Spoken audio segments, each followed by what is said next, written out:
గోరా ఎక్స్పర్ట్ల ప్రేక్షకులకి స్వాగతం. ఇందులో హక్కులు చట్టాలు అనే విషయంలో మానవ హక్కులకు సంబంధించిన విషయాలు అనేక విషయాలు తెలుసుకుంటున్నాం. ఈ రోజున మన రాజ్యాంగంలో అధికరణం 23 దాంట్లో రైట్ ఎగ్నిస్ట్ ఎక్స్‌ప్లాయిటేషన్ అంటే దోపిడీ నుండి రక్షణ పొందు హక్కు. దోపిడీ వ్యవస్థ కొనసాగుతోంది, అందరికీ తెలిసి రకరకాలుగా దోపిడీ వ్యవస్థ కొనసాగుతుంది. అంచేత ఈ రైట్ ఎగ్నిస్ట్ ఎక్స్‌ప్లాయిటేషన్ అన్న దాంట్లో అధికరణం 23 శ్రమశక్తిని దోపిడీ చేయరాదు. మనం నిరంతరం చూస్తాం, శ్రమశక్తి మనుషుల చేత ఊడిగం చేయించుకుంటున్నారు. ఊడిగం చేయించుకుంటే వాళ్ళు తగ్గట్లుగా ఏ రకమైన ఫలితం ఇవ్వట్లేదు. శ్రమశక్తి దోపిడీ జరుగుతుంది. మన రాజ్యాంగంలో అధికరణం 23 ప్రకారంగా మరి రైట్ ఎగ్నిస్ట్ ఎక్స్‌ప్లాయిటేషన్లో ఇది ఎంతవరకు రక్షణ, ఈ దోపిడీ నుంచి రక్షణ ఎంత జరుగుతుంది? మన రాజ్యాంగం చేసింది ఈ దోపిడీ నుంచి రక్షణ పొందేట్లుగా రక్షణ ఇచ్చింది. శ్రమశక్తిని దోచుకోకూడదు. శ్రమశక్తిని దోచుకోకూడదు. నువ్వు వాళ్ళ చేత పని చేయించుకుంటే ఆ పనికి తగిన ఫలితం వాళ్ళకి ఇవ్వాలి. ఇది రాజ్యాంగం మనకు వచ్చింది. ఆ శ్రమకి తగ్గట్లుగా నువ్వు ఫలితం ఇవ్వకపోతే అది దోపిడీ కింద లెక్కే. శ్రమ లేదా పని చేయించుకుంటే అది దానికి తప్పకుండా పనికి తగ్గ ఫలితం ఇవ్వాలి. ఇవ్వకపోతే దోపిడీ. ఇప్పుడు ఆ రంగా శ్రమశక్తి యొక్క దోపిడీ జరుగుతుంది. రాజ్యాంగం దాన్ని పనికిరాదు అలా చేయడానికి వీల్లేదు. ఒకళ్ళ చేత నువ్వు శ్రమ చేయించుకుంటే దానికి ఫలితం.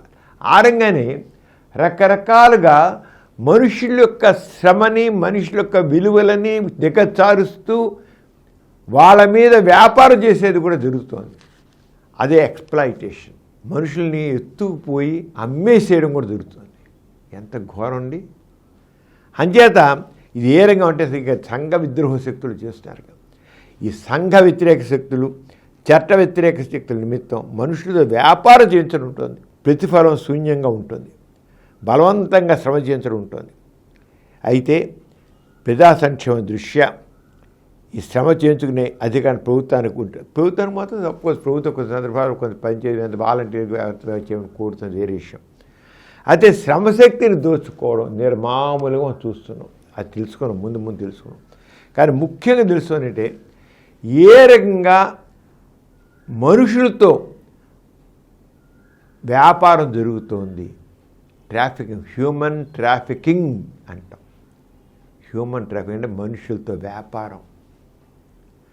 ఆ వ్యాపారం ఏ రకంగా ఉంటుందో మనకు తెలుసు. ఇక్కడ అర్థమవుతుంది మన వ్యాపారం. ఈ రాజ్యాంగం మనకి ఇచ్చిన దాంట్లో రైట్ ఎగ్నిస్ట్ ఎక్స్‌ప్లాయిటేషన్ అనేది ఏ రకంగా ఎక్స్‌ప్లాయిట్ జరుగుతుంది. దీంట్లో పనికి తగిన వేతనం చెల్లించకపోవడం. ఒక రోజంతా పనిచేస్తాడు. మామూలుగా అయితే పట్టణాల్లో మనం చూస్తున్న రోజులు 800 1000 రూపాయలు శాలరీ ఇస్తారు కూలి పని చేస్తే. అలాగే నెలంతా పనిచేసి ఇంత ఇస్తున్నారు. సగటుగా ఉంటుంది వేతనం.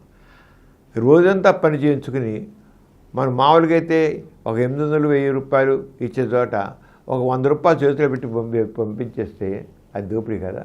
రోజంతా పని చేయించుకుని ఒక 100 రూపాయల చేతిలోనూ ఒక 50 రూపాయల చేతిలో పంపించేస్తే అది శ్రమకి దోపిడీ వస్తుంది. ఆ రంగం అంచేత శ్రమశక్తికి తగినట్టు శ్రమకి తగిన వేతనం చెల్లించకపోవడం దోపిడీ. ఇటువంటి దోపిడీ మానవతా విలువలకు, వ్యక్తి గౌరవ ప్రతిష్టలకు, పౌర హక్కులకు విరుద్ధం. పౌర హక్కులు ఉన్నాయే దానికి విరుద్ధంగా.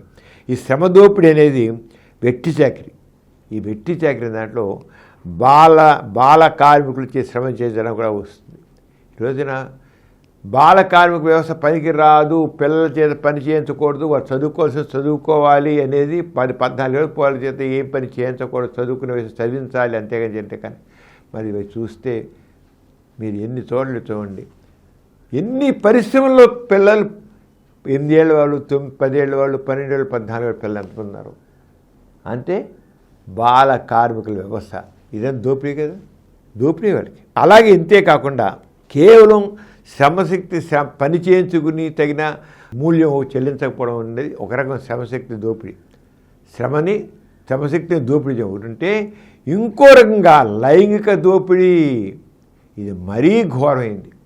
లైంగిక దోపిడీ, మేధో సంపత్తి దోపిడీ ఇవన్నీ వస్తాయి.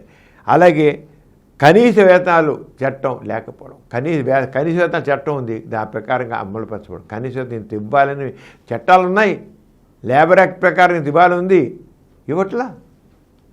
లేబర్ యాక్ట్ చేసే చట్టాలు ఉన్నాయి పేరుకి, అదంతా కూడా లేబర్ యాక్ట్ ప్రకారంగా ఇంత వేతనం కనీస వేతనం ఇది వస్తుంది. అలాగే వ్యభిచార చట్టం నిరోధక చట్టం, వ్యభిచారం చేయించడం, ఆడపిల్లల్ని ఎత్తుకుపోవడం, అమ్మేయడం. ఇప్పుడు బొంబాయి లాంటి చోట్ల, ముంబై రెడ్ లైట్ ఏరియాస్లో ఆడపిల్లకి ఏదో బొంబాయి తీసుకెళ్ళి నీకు ఉద్యోగం ఇప్పిస్తాము, నీకు ఇంట్లో పనిపిస్తాను, నీ బతుకు చాలా బాగుపడి తీసుకెళ్ళాం, అక్కడ వ్యభిచార కేంద్రాలు అమ్మేసేయడం. ఎంత భయంకరమైనది. అలాగే ఏదో విదేశాల్లో నీకు చక్కని ఉద్యోగం ఇస్తాం, లేదా పనిపిస్తాం అని తీసుకెళ్ళడం, అక్కడ విచారణ చేయించడం. ఇక్కడి నుంచి రకరకాల కంట్రీస్, మీ దేశాలకు తీసుకుపోవడం కూడా. భారతదేశంలోనే కాదు, భారతదేశంలో ఉన్న వాళ్ళు అమ్మాయికులు మరి చాలామంది పేదవాళ్ళు ఉన్నారు. వాళ్ళ పేదవాళ్ళకి తల్లిదండ్రులు తిండి పెట్టలేకపోతున్నారు. తిండి పెట్టకపోతే వాళ్ళ నిస్సాయితిని ఆసరా చేసుకుని దాని మీద లైంగిక దోపిడీ జరుగుతోంది. అదే రైట్ ఎగెనిస్ట్ ఎక్స్‌ప్లాయిటేషన్ అధికరణం 23కి ఇది ఎంత ఉల్లంఘన జరుగుతుంది, అడుగడుగున ఇన్ని రకాల ఉల్లంఘన జరుగుతుందో మనం చూస్తున్నాం. వీటిని మానవ హక్కులు వాళ్ళు లేబర్ యాక్ట్ ప్రకారంగా నువ్వు కనీస వేతనం ఇంత ఉంది, ఇస్తున్నావా? ఇవ్వట్లేదు. అలాగే బాలల చేత పని చేయించకూడదండి, మరి ఎందుకు పని చేస్తున్నావు? మానవ హక్కుల గురించి అడుగుతున్నావు. ఎన్ని చోట్ల మానవ హక్కులు అనేది అప్లై చేయడం జరుగుతుంది చూడండి. మానవ హక్కులు అనేది అప్లై చేయడం అనేది ఇన్ని చోట్ల మన మానవ హక్కులు మనని వాటన్నిటిలో ఉల్లంఘన జరుగుతుంది. ఎంచేత వెట్టి చాకిరీ నిరోధక చట్టం ఉంది. అంటే నీ చేత తెగ పని చేయించుకుని నీకు ఏమి ఇవ్వకపోవడం. మీ నాన్న నా దగ్గర అప్పు వేసాడు రా, తీర్చలేదు, ఇంకా వడ్డీ చెల్లించలేదు, చెయ్యి అని చెప్పి తండ్రి చేసిన అప్పుకి కొడుకుల్ని వెట్టి చాకరీ చేయించే వ్యవస్థ ఈ రోజుకి మనకుంది. తండ్రి చేసిన వాడు వడ్డీ కింద వాడు వెట్టి చేస్తున్నాడు, ఏం లేకుండా ఇంత మెతుకులు పడేసి మొఖాన్న వాడు చేసిన కొద్దిపాటి అప్పుకి వెట్టి చాకిరీ. హ్యూమన్ రైట్స్కి ఇక్కడే వస్తాయి హ్యూమన్ రైట్స్. అక్కడ హ్యూమన్ రైట్స్ ఏంటి మరి ఏం చేస్తుంది ప్రభుత్వం? వీటండి రైట్ ఎగ్నిస్ట్ ఎక్స్‌ప్లాయిటేషన్. ఇది మన రైట్ ఎగ్నిస్ట్ ఎక్స్‌ప్లాయిటేషన్ మనం అడిగేది అక్కడే. ఈ వెట్టి చాకిరీ వ్యవస్థను మీరు ఎలాగ ఈ ప్రభుత్వం అరికడుతోంది, అది ప్రశ్నిస్తున్నాయి ఈ మానవ హక్కులు ఉన్నారు. మరి రాజ్యాంగ ప్రకారంగా అధికరణ 23 ప్రకారంగా దీనికి హామీ ఇవ్వడం జరిగింది. ఫండమెంటల్ రైట్స్ ప్రాథమిక హక్కుల ద్వారా ఇవ్వడం జరిగింది. ఉల్లంఘన తప్ప రక్షణ లేదు. ఫండమెంటల్ రైట్స్ ప్రక్రియకి రక్షణ లేదు, ఉల్లంఘనే జరుగుతోంది.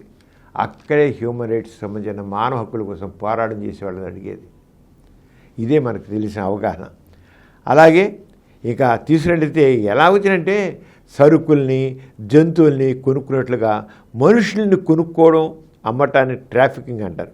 ఈ విధంగా కొనటం అమ్మటం అనేది చట్ట వ్యతిరేకం, సంఘ వ్యతిరేక, అసాంఘిక చర్యల నిమిత్తం అయి ఉన్నాయి. ఇలాంటివి అంటే ఇలా అనేక మంది స్త్రీలు మనం పిల్లల్ని అక్రమంగా అమ్మడం కొనుక్కోవడం.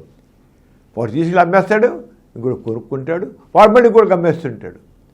నిస్సహాయంగా ఏమీ చేయలేక నిస్సహాయంగా వాళ్ళు అలాగా వ్యభిచార కొంపల్లో పడి మూలుగుతూ ఉన్నారు.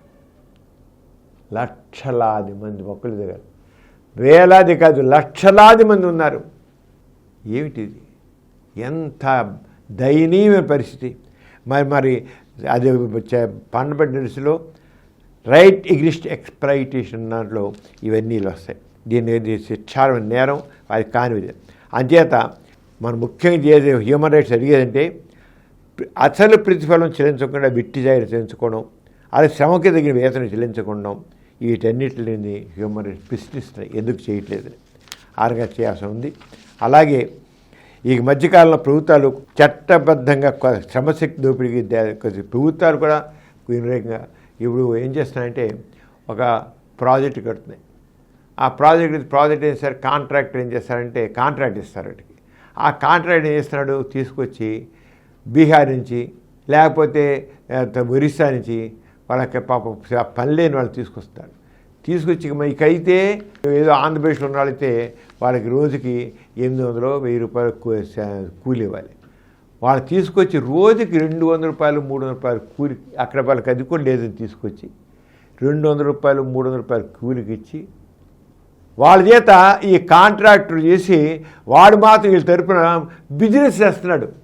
ప్రభుత్వాలు ఏం చేస్తాయి, ఒక ప్రాజెక్టు లేదా ఒక రోడ్డు వేయడానికి కాంట్రాక్ట్ చేస్తాయి. ఆ ప్రభుత్వాలు తెలుసు ఇలా చేస్తున్నాయని. అంటే ఇక్కడ కూడా శ్రమశక్తి దోపిడీ జరుగుతోంది. ప్రభుత్వాల దృష్టిలో వస్తున్నాయి, వీడి దగ్గర ఒక కాంట్రాక్టర్ ఇలా చేస్తున్నాడని తెలుస్తోంది, వాడు వీళ్ళు తీసుకొచ్చి దోపిడీ చేస్తాడని తెలుస్తోంది. ప్రభుత్వాలు తెలిసి కూడా ఏ రకంగా వాటిని అమలుపరుస్తున్నాయి. అక్కడే హ్యూమన్ రైట్స్ మానవ హక్కులు వాళ్ళు ఏం చేస్తున్నారని పోరాడుతున్నారు. నువ్వు ఇక్కడ వాళ్ళకి డబ్బులు ఇవ్వాల్సి ఎక్కువ వేతనం ఇవ్వాల్సి అని చెప్పి బీహార్ నుంచో మధ్యప్రదేశ్ నుంచో ఒరిస్సా నుంచో తీసుకొచ్చి చాలా తక్కువ వేతనం తీసుకుని ఉదయం సాయంత్రం దాకా నువ్వు వాళ్ళ చేత బెట్టి చాకరీ చేయించుకుని వాళ్ళకి ముఖాన్ని ఇంత పడేస్తున్నావు.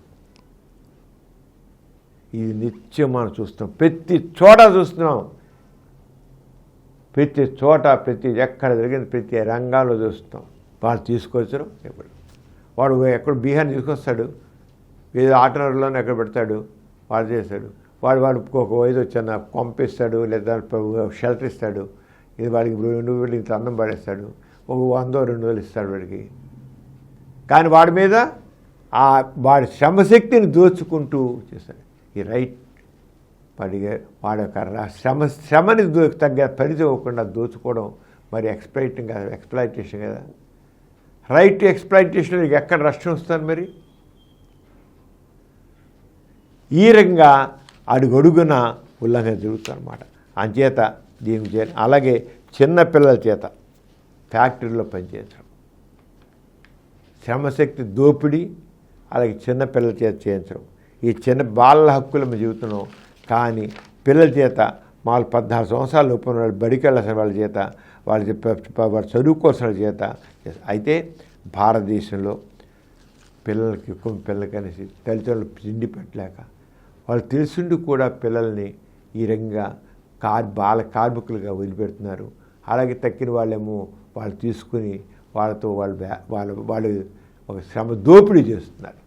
ఇవన్నీ కూడా మానవ హక్కులు వాళ్ళు ప్రశ్నిస్తున్నారు. అలాంటి వాళ్ళ ప్రభుత్వాలు ఏం చేస్తున్నాయి? రాజ్యాంగపరంగా ఇచ్చిన హక్కుల్ని ఏ రకంగా వీళ్ళకి కల్పిస్తున్నాయి? రాజ్యాంగబద్ధంగా జరిగే ఉల్లంఘనల్ని ఏ రకంగా ప్రభుత్వం ఆ ఉల్లంఘనల్ని అరికట్టుతుంది? ఇది అదే హ్యూమన్ రైట్స్ అడిగేది. బాల హక్కులు ఏం పడుతున్నాయి, శ్రమశక్తి దోపిడీ చేయబడుతుంది.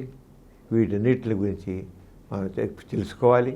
అంతే ఉల్లంఘన ఎన్ని రకాలుగా మన రాజ్యాంగంలో ఇచ్చిన హక్కుల ఉల్లంఘన ఎంత జరుగుతోంది, ఆ ఉల్లంఘనని ఏ రకంగా అరికట్టాలనేది రాజ్యాంగ సంబంధించి ఎప్పుడైతే ప్రభుత్వం నిజమైన ప్రభుత్వం ప్రజాప్రభుత్వం అవుతుందో ఇలాంటి ఉల్లంఘనల్ని, ఇలాంటి హక్కుల ఉల్లంఘనల్ని వాటిని లేకుండా రాజ్యాంగబద్ధంగా వాళ్ళు రక్షించడం ఉంటుంది. మరికొన్ని విషయాలతో నెక్స్ట్ ఎపిసోడ్లో తెలుసుకుందాం.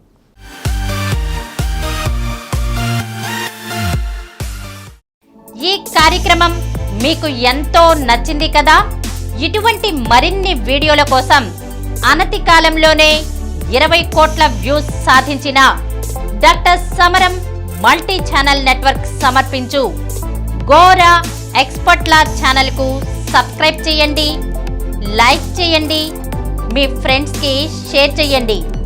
అలాగే ప్రక్కనున్న గంట సింబల్ని ప్రెస్ చేయడం మర్చిపోకండి. Please download Samaram Channels app from Google Play Store and watch your favorite channels. Click the bell icon and subscribe to the channels.